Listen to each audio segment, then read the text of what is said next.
Hi, I'm Ellis, the member of the medical organization UAMed. In the previous section, we have been learning the surface heart anatomy. In this section, we're going to learn the heart chamber's anatomy. The heart has 4 chambers, 2 upper atria, the receiving chambers, and 2 lower ventricles, the discharging chambers. Blood returning to the heart enters the atria, and then is pumped into the ventricles. From the left ventricle, blood passes into the aorta and enters the systemic circulation. From the right ventricle, blood enters the pulmonary circulation via the pulmonary arteries. Each chamber has its inflow portion, the part that receives the blood, and its outflow portion, the part that accumulates the blood and pumps it out.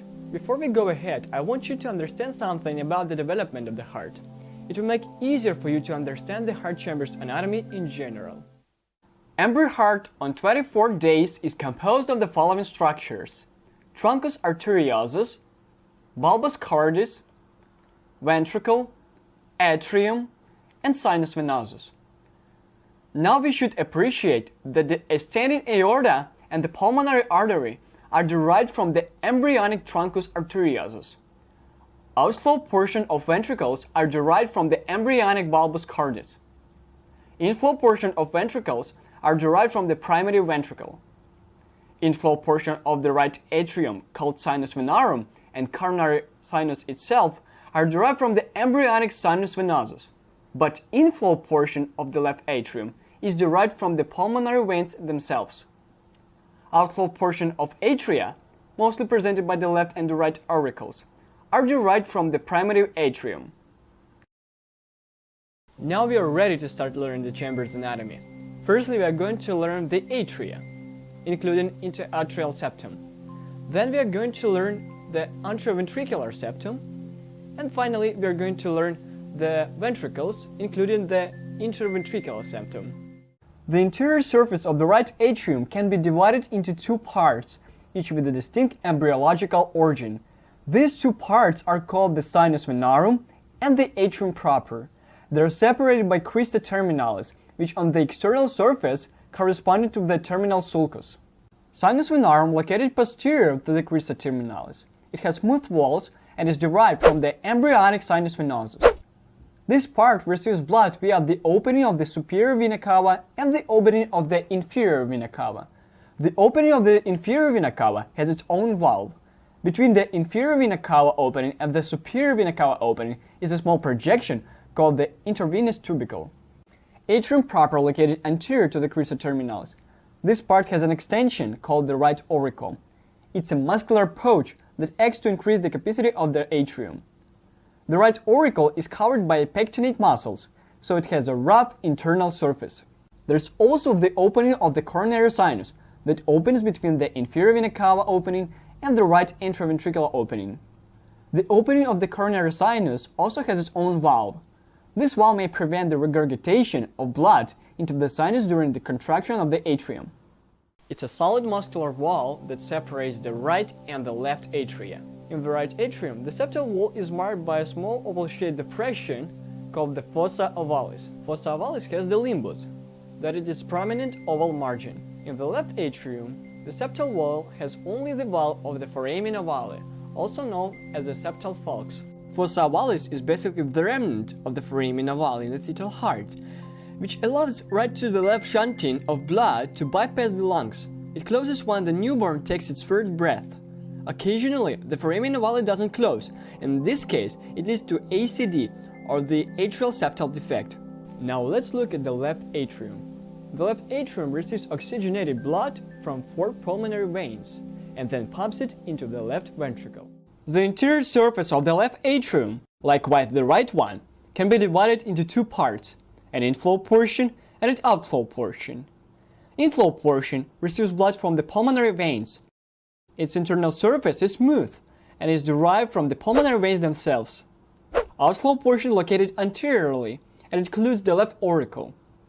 In this section, we don't see most of it. We can observe just a little part, but intact it's much more capacious. It's lined by pectinate muscles and is derived from the embryonic atrium. The left auricle extends from the superior aspect of the chamber, overlapping the root of the pulmonary trunk. The atrioventricular septum divides the atria and the ventricles and contains the atrioventricular opening. The right heart has the right atrioventricular septum with the right atrioventricular opening that contains the tricuspid valve. And the left heart has, respectively, the left atrioventricular septum with the left atrioventricular opening that contains the mitral valve. Often in this part, the atrioventricular valves are damaged. They may experience either a narrowing, or called the stenosis, or an incomplete closure, called an insufficiency. The left and right ventricles receive blood from the atria and pump it into the outflow vessels, the aorta and the pulmonary artery respectively. The right ventricle receives deoxygenated blood from the right atrium and pumps it into the pulmonary artery. The right ventricle can be divided into an outflow and an inflow portion, which are separated by a muscular ridge known as a supraventricular crest. This part is derived from the primitive ventricle. The interior of the inflow part of the right ventricle is covered by a series of irregular muscular elevations called trabecular caranae. The most important example of trabecular caranae is the moderator band, or septum marginal trabecula, which spans between the interventricular septum and the anterior wall of the right ventricle. It has an important conductive function containing the right bandal branches. Papillary muscle attached by their base to the ventricles. There are three papillary muscles: the anterior, posterior, and the septal papillary muscle.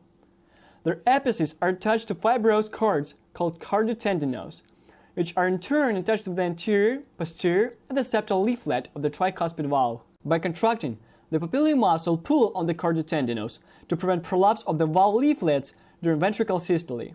The outflow portion is located in the superior aspect of the ventricle. It's derived from the embryonic bulbus cordis. It's visibly different from the rest of the right ventricle, with smooth valves and no trabecular caranae. Conus arteriosus taper into the opening of the pulmonary trunk that contains the pulmonary valve. Pulmonary valve is a semilunar valve and is composed of three cusps: the left, anterior, and the right semilunar cusps. The cusps have nodules, the middle, thickened portion of the free superior edge of each cusp, lunals, thin lateral portion of the free superior edge of each cusp, commissure, and the pulmonary sinuses, or the aortic sinuses, if it is the aortic valve. The interventricular septum separates the two ventricles and is composed of the superior membranosus part and the inferior muscular part. The muscular part forms the majority of the septum and is the same thickness as the left ventricle. The membranosus part is thinner and the part of fibroskeleton of the heart. The interventricular septum may not close like the interatrial one, and in this case it leads to VSD, or the ventricular septal defect. The left ventricle receives oxygenated blood from the left atrium and pumps it into the aorta. Much like the right ventricle, it may be divided into an inflow portion and an outflow portion. The left ventricle is also being divided into an outflow and an inflow portion. Inflow portion is derived from the primitive ventricle. The walls of the inflow portion of the left ventricle are lined by trabecular caranae, as described with the right ventricle. There are two papillary muscles present, the anterior and the posterior papillary muscle, which attach by cardiotendinae to the anterior and the posterior leaflet of the mitral valve. The outflow part of the left ventricle is known as the aortic vestibule. It is smooth-walled with no trabecular caranae and is derived from the embryonic bulbus cordis. The aortic vestibule goes up to the opening of the aorta that contains the aortic valve. The aortic valve, like the pulmonary valve, is also the semilunar valve and is composed of three cusps: right coronary, left coronary, and the posterior or non-coronary cusp. The right coronary cusp has the opening of the right coronary artery, so the left coronary cusp has the similar opening of the left coronary artery.